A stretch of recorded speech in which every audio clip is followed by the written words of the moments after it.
Welcome back नाज़रीन। ख़बरुनि जी शुरुआत कंदासीं हिन अहम ख़बर सां। पीर जो ॻोठ भरिसां नाले जा मंगणचा तकरार ॿीहर भड़कियूं थियो। धुरियुनि हिक ॿिए ते हथियारनि जा मुंहं खोले छॾिया आहिनि। फायरिंग जे नतीजे में 5 ॼणा मारिजी विया आहिनि। ॻोठ गुल हसन मंगणचो में नाले जा मंगणचा तकरार तां गोलियूं लॻण सबबि 5 ॼणा क़त्ल थी विया आहिनि। पुलिस मूजिबि फायरिंग सबबि मारिजी वियलनि में कलीमुल्ला ऐं अहमद अली मंगणचो शामिल आहिनि। ॿिन्ही धुरियुनि में फायरिंग जो सिलसिलो जारी। इलाइक़े में ॾहकाउ पखिड़िजी वियो आहे।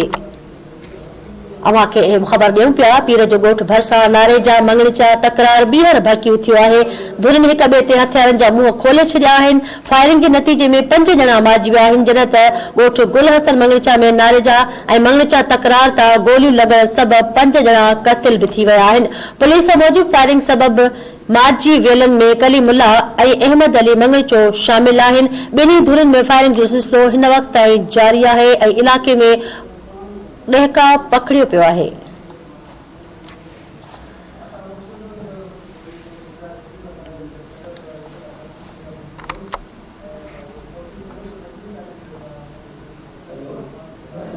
अवां खे अहम ख़बर ॾियूं पिया। पीर जो ॻोठ भरिसां नारे जा मंगणचा तकरार ॿीहर भड़की पियो आहे। धुरियुनि हिक ॿिए ते हथियारनि जा मुंहं खोले छॾिया आहिनि, जॾहिं त फायरिंग जे नतीजे में 5 ॼणा मारिजी विया आहिनि।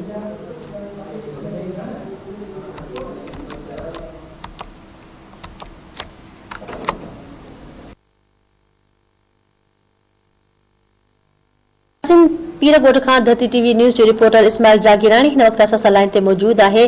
जी इस्माइल, छा तफ़सील आहिनि? जी बिल्कुल, ये पीर जो भरिसां जो कच्चे वारो इलाइक़ो आहे, जिते वो बरादरी जेको थाणे जी हद आहे, जिते जेको आहे मंगणी जा ऐं नारे जा बिरादरी विच में जेको आहे उहो हिकिड़ो खूनी टकराव थी पए, जंहिंजे नतीजे में जेको आहे उहो गोली लॻण सबबि मंगणी जा बिरादरी जी जेका आहिनि उहे 3 ॼणा जेके आहिनि उहे मारिजी विया आहिनि। उन खां पोइ जॾहिं असां मिलियल जेको आहे ज़रियनि खां जेको आहे ॼाण मूजिबि जेको आहे आख़िरी इतलाहनि खां पोइ जेको आहे जेको असांखे जेके ॼाण मिली आहे त जेको गुज़िरियल 1 राति अॻु जेको आहे उहा मंगणी जा बिरादरी जो जेको आहे मोट चोरी थियो, जंहिंजे मामले तां जेको आहे मंगणी जा बिरादरी जा जेके माण्हू हुआ उन्हनि जेको आहे उहो ॻोठ उमर नारे जो बि जेको आहे उहो पंहिंजे मतिलबु पाण त जॾहिं उहो तेरा खणी उते जॾहिं विया त उते जेको आहे उहो वेठल घरनि में मौजूदु जेके नारे जा बिरादरी जा जेके माण्हू हुआ उन्हनि जेको आहे उहो मंगणी जा बिरादरी जे माण्हुनि खे ॾिसी जेको आहे उहो अंधा अंध फायरिंग करे वई, जंहिंजे नतीजे में जेको आहे उहो गोली लॻण सबबि मंगणी जा बिरादरी जा जेके 3 ॼणा आहिनि, जेको कलीमुल्ला मंगणी जो आहे, अहमद अली ऐं रहीम मंगणी जो जेको आहे उहो गोली लॻण सबबि मौक़े ते जेके आहिनि उहो क़त्ल थी विया आहिनि। उन खां पोइ मां तव्हांखे ॿुधाईंदुमि, अहिड़े इतलाह मिलण खां पोइ SSP खैरपुर मलक ज़फर इक़बाल जेको आहे उहो पुलिस अटाला साण करे बाक़ी हंधि जेको आहे उहो रवानो थी विया आहे। पर हिन वक़्तु ताईं जेको आहे उहो इलाइक़े में जेको फायरिंग जो सिलसिलो आहे उहो जेको आहे वक़्फ़े वक़्फ़े सां जारी आहे ऐं उते जेका आहे उहा ख़ौफ़ वारी सूरत हाल ठहियल आहे। जी बानी इस्माइल, अवां लाइन ते रहिजो। नाज़रीन, अवां खे ॿुधायूं पिया पीर जो ॻोठ भरिसां नारे जा मंगणचा तकरार ॿीहर भड़कियूं थियो आहे। धुरियुनि हिक ॿिए ते हथियारनि जा मुंहं खोले छॾिया आहिनि। फायरिंग जे नतीजे में 5 ॼणा मारिजी विया आहिनि।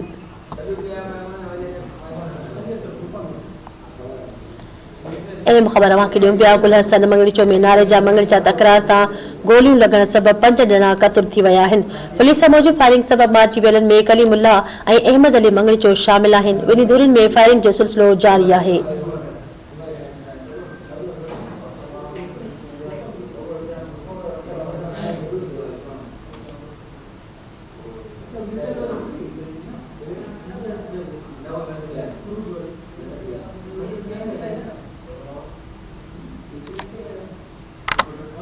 अहम ख़बर अवां खे ॾियूं पिया। पीर जो ॻोठ भरिसां नारे जा मंगणचा तकरार ॿीहर भड़कियूं थियो आहे। धुरियुनि हिक ॿिए ते हथियारनि जा मुंहं खोले छॾिया आहिनि। फायरिंग जे नतीजे में 5 ॼणा मारिजी विया आहिनि। ॻोठ गुल हसन मंगणचो में नारे जा मंगणचा तकरार तां गोलियूं लॻण सबबि 5 ॼणा क़त्ल थी विया आहिनि।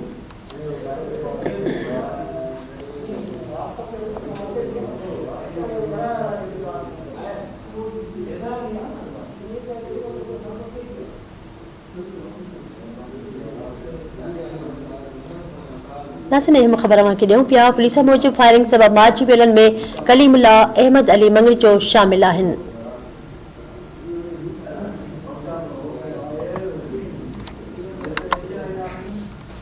पीर जो ॻोठ भरिसां नारे जा मंगणचा तकरार ॿीहर भड़कियूं थियो आहे। धुरियुनि हिक ॿिए ते हथियारनि जा मुंहं खोले छॾिया। फायरिंग जे नतीजे में 5 ॼणा मारिजी विया।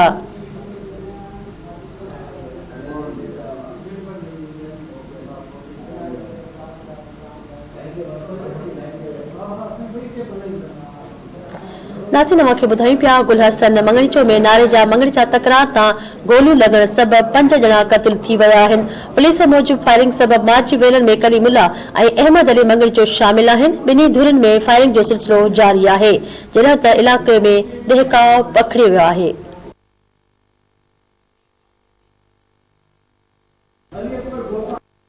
खैरपुर खां अली हसन गोपांग हिन वक़्तु असां सां लाइन ते मौजूद आहे। जी अली अकबर, छा तफ़सील आहिनि? जी कच्चे वारे इलाइक़े में मंगणजा ऐं दारेजा बिरादरी जे ॿिनि धुरनि में हलंदड़ जेको तकरार आहे उहो ॿीहर भड़की उथियो आहे। उन सिलसिले में मंगणजा ऐं नारेजा बिरादरी जे ॿिनि धुरनि में हिकु दफ़ो ॿीहर झेड़ो थियो आहे। फायरिंग दौरान ॿिन्हिनि धुरनि जा जेके 5 ॼणनि खां वधीक जेके आहिनि उहे क़तल थी विया आहिनि। क़तल थियल में कलीमुल्ला मंगणे जो, अहमद अली मंगणे जो ऐं नज़ीर मंगणे जो ऐं नारेजा धुर जा 2 नौजवान जेके आहिनि उहे शामिल आहिनि। वाक़े बाद इलाइक़े में शदीद ख़ौफ़ वारी सूरत हाल पखिड़िजी वई आहे, जॾहिं त ॿिन्हिनि धुरियुनि में कशीदगी वधण सबबि धुरियूं मोर्चा बंदि आहिनि। पुलिस वाक़े जे इतला मिलण बाबति वाक़े वारे हंधि पहुची वई आहे। इन बाबति ॿुधायो थो वञे त मंगणजा बिरादरी जे माण्हुनि जी थियल चोरी में जॾहिं पेरा खणी वञी रहिया हुआ त नारेजा बिरादरी पारां फायरिंग कई वई। उन सिलसिले में असांजी SSP खैरपुर ज़फर इकबाल मलिक सां बि ॻाल्हि ॿोल थी आहे। उनजो चवणु आहे त वधीक खूनारेज़ी खे रोकण जे लाइ इलाइक़े जी पुलिस ऐं हद जी पुलिस खे जेको आहे सो सख़्ती सां हिदायतूं कयूं आहिनि त उते पहुची जेको आहे सो वधीक खूनारेज़ी ते बचायो वञे। जी अली अकबर, इहो ॿुधाइजो जेके मारिजी विया आहिनि छा उन्हनि जी सुञाणप थी सघी आहे?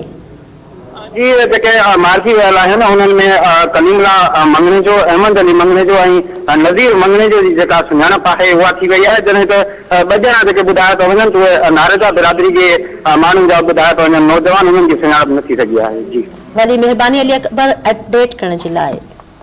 अवां खे ॿुधायूं पिया पीरे जो ॻोठ भरिसां नारे जा मंगणीचा तकरार ॿीहर भड़की उथियो आहे। धुरियुनि हिक ॿिए ते हथियारनि जा मुंहं खोले छॾिया आहिनि। फायरिंग जे नतीजे में 5 ॼणा मारिजी विया आहिनि। ॻोठ गुल हसन मंगणीचो में नारेजा ऐं मंगणीचा तकरार तां गोलियूं लॻण सबबि 5 ॼणा क़तल थी विया आहिनि।